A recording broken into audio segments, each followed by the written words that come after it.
So yesterday we got a call from our neighbor while we were away from our house asking if our water could be turned on. Apparently the power had gone out and she didn't have access to water. Interesting. I'm not sure that most people realize that when the power goes out, your water supply will also stop. There are exceptions to this depending upon the system you use, but in general, if the power goes out, you won't have water. So what do you do if this becomes a long-term issue? And it could in any type of disaster setting, whether it be a natural disaster, an industrial disaster, or a disaster of intent. We need water. Water is so important.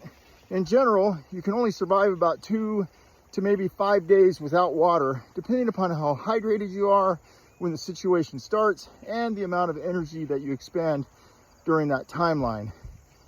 Of course, her water did come back on in a couple hours, and by the time we got home, there was no issues. But if it had stayed off, she did have other choices for finding water, given this time of year and the amount of rain that we've had.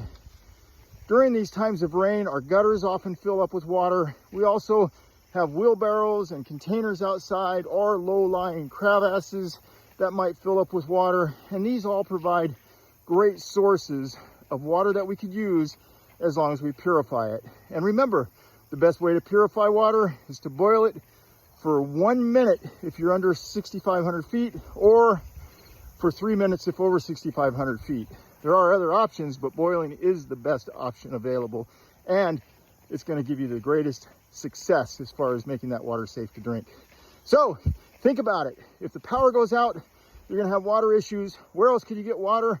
You could get it from outside sources where it may have pooled, or perhaps the toilet tank, the water filter that's in the house, perhaps the water tank, and options like that. Never get stuck in that one little concept of where it's going to come from, which is the faucet. And remember, there are other choices. Maybe you should take a look around your house and see where you might get water should it not be coming from the tap anymore.